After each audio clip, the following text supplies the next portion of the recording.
Welcome to PLZ Soccer's fixture preview of the SPFL, joined today with Alan Rough and Tam McManus. Let's look at the first game, guys. Celtic against Aberdeen. Tam, Andrew's been linked to various managerial positions, but he's made a fair comment and said he's not going to be at Celtic forever, but his main focus is he's preparing the team for whatever game they've got ahead.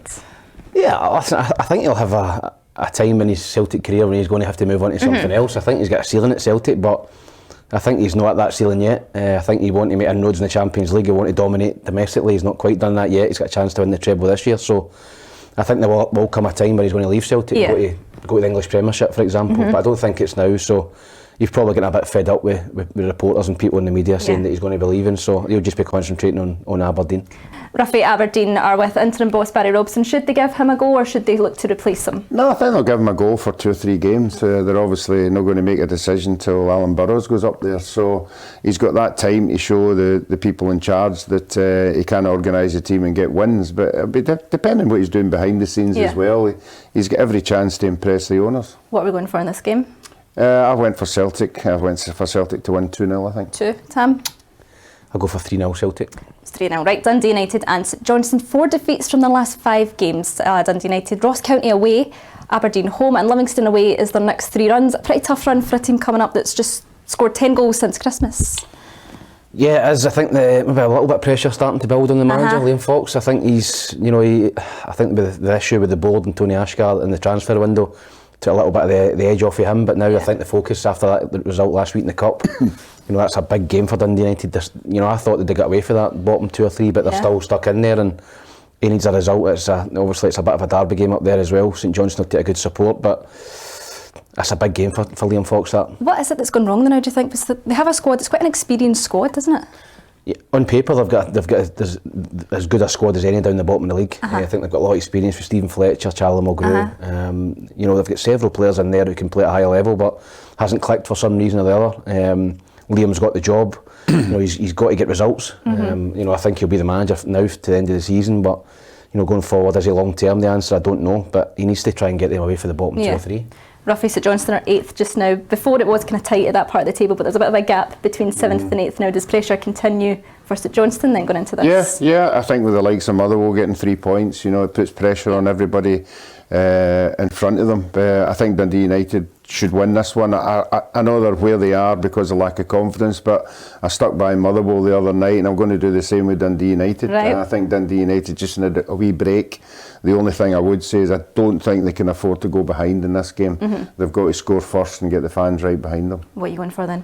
I think I went Dundee United 2-1. 2-1, Sam? I went the opposite. I think St Johnstone will go up there and beat them. I'm going for 2-1 St Johnstone. Alright, okay. Hibernian and Kilmarnock. Tam, unbeaten in 5 games. Josh Campbell signed a new deal. Things starting to look up? Yeah, I think so. I think they are. Finally. Finally. I don't think that Hibs are that far away. Even the Cup game that the Hearts won 3-0. I thought Hibs played pretty well that day. Obviously, the result's all that matters in the Cup game, but there was signs that they were starting to gel and put it together.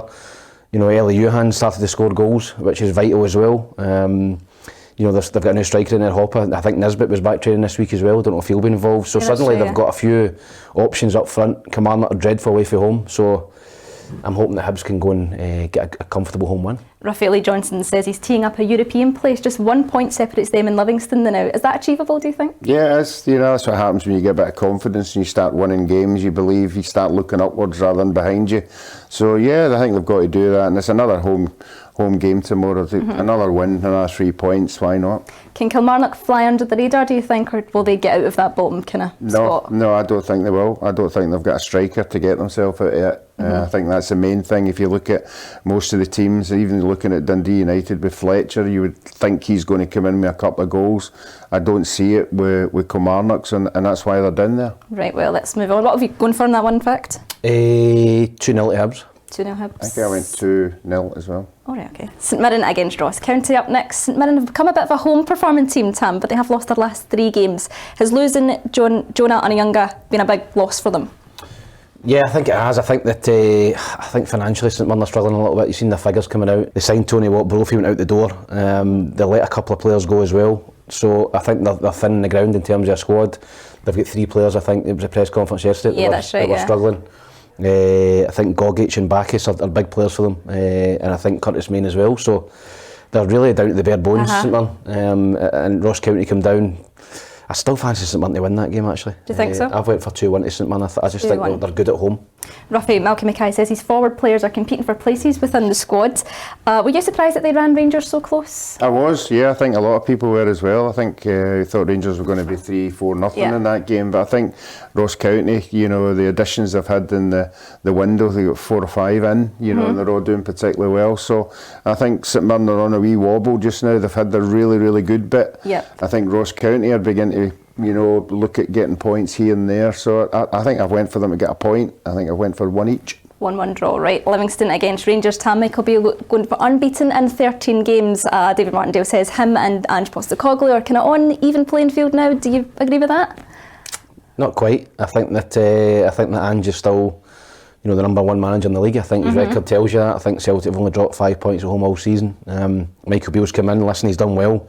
But I think he's won the games that he has to win. You know, I think obviously the game against Celtic at home was the one that he had to win, and they drew that game. They've got a massive cup final coming up that can all change, you know, with that final. So I think that Michael Beale's done well, but he'll be judged ultimately on winning things, and he's got an opportunity to do that next weekend. But I think they'll be too strong for Liverpool. He says about the Livingston game, even though with the cup final in mind, that team selection doesn't really matter. It doesn't really look into that things, but as a manager going in up against your rivals, would you have that in mind? Possibly. I think the league's gone for Rangers anyway. I think that obviously we want to win the game. There's no doubt about that. But I think the cup final is massive for Rangers. You know, they've got two cups to play for this season. Whether they risk certain players on that surface, you know, a week ahead of the final, I don't know. But the players in the team will be wanting to win and play well, because that means they'll be in the mix to start the next game, which is a cup final. Rafael Joe Newbley scored twice against Rangers already this season. He's 6'4". How much of a challenge is that for the Rangers backline to deal with? Yeah, he is a handful. He looks a big lumpy guy. He looks sort of a one-paced, and then he's got that wee 5-10 yard bust. You know, he's got the ability. He's got a trick in him as well, and Rangers didn't handle him particularly well the last time. So no, he'll be one to watch tomorrow. What are you going for? I went Rangers to win 2-0. I think Livingston have had their wee good spell, and I think they're on a bit of a wobble as well. What did you say, sorry, Tom? 2-1 Rangers. 2-1 Rangers, right. Martindale said, just before we move on, he prefers playing in stadiums where there's a bigger atmosphere, more fans, even though it is away fans. But did you prefer that as a player? Yeah, I did actually. I think it's better as a player. You'd rather play in front of a 5,000, and even if 4,000 were away fans than 1,000 and the stadium was empty. You know, and Hibs, Hearts, Celtic, Rangers always take a big support to Livingston, even when I was playing. So I think it would inspire the home players as well. Yeah, Rafa, do you agree with that? Yeah, I think so. You know, it's okay, but being on the end of a baton when there's 50,000 there and you're getting beat 3-4-0, it's not a good experience. No. But yeah, you tend to love a bit. If you're with a club that's got a small attendance, and then you go somewhere, you can feel the difference. Finally, tomorrow we've got Motherwell against Hearts. Motherwell defied the odds and got their first win in a good long while, Tam. Yeah, they did. I think that was a surprise to a lot of us, not to Ruffy, who picked Motherwell to win. So fair play to the big man there. He was the only one, I think, that went for Motherwell. You know, Kettlewell seems to have got them back on the boil. Listen, it's going to be a difficult game for both clubs. I think that Hearts, in particular, will go there try to seal third place. But I think if Kettlewell can, you know, get another result, then, you know, that job could be his cup of tea. Do you think the Hearts have sealed it already, or do you think they need to win this weekend? I think they have. I think they've sealed third place. Roughly, Hearts are through to another quarter-final as well. Been in 3 of the last 4 finals. Surely their bad luck must come to an end at some point. Yeah, if they want to be third, they've got to show everybody they're good enough to be third. They can't be going away to St Mirren and drawing and going away to Motherwell and not taking 3 points. So if they want to be third, they've got to start winning at these grounds. So I've got them to win tomorrow. I've got them to win 2-1. Right, Tam? 2-1 Hearts for me as well. 2-1 Hearts. Right, let's move on to the quiz for this week. Go easy on him, Tam, will you? Right, first question. He's not having a good day today, Ruffy, so I'm going to give you an opportunity. Right, he can answer first. Which Hearts player is suspended for this weekend's game against Motherwell? Ginelli. Correct. He got sent off later on, didn't he? There you go, yeah. The second back? I think they might be, yeah. I think so, yeah. Sent off against Hibs. Right, second question. To the nearest 10, because this is quite difficult. Right, how many points does Celtic have in the league at the moment? 68. Come on, fastest answer. 58. 70 they've got. Well done, Ruffy. 2-0. I'm going to let you on 4-0 here because you're having a bad day. Who scored Rangers' equaliser in their 1-1 draw at the last time they met Livingston? At Livingston. No, it was at Ibrox. They drew Ibrox. one each. Midfield boy, Lundstrom. It was Lindstrom. Yeah, it was Lundstrom. Well done. I knew that, but I'll let you have it. Right, Oh, thanks. there you Right, go. go next one. Nice. Number 4. Who was the Ross County manager before Malky Mackay? Yogi. Correct. Well done. Fuck, you're not trying here, are you? And he needs a lift, right, And the big guy. finally, Aye. who scored Hibs' last Premiership goal? Pass. Oh, he's giving you that one. Eli Johan. Yes, well done. Right. 4-1. I wasn't letting you beat me 5-0. There you go. We'll be back next week with another round of Well done, fixtures. Ruffy. Well done, Ruffy, to look forward to.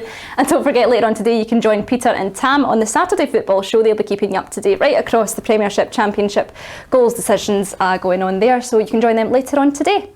Uncensored, unbiased, unmatched. The Football Show on PLZ Soccer's YouTube channel.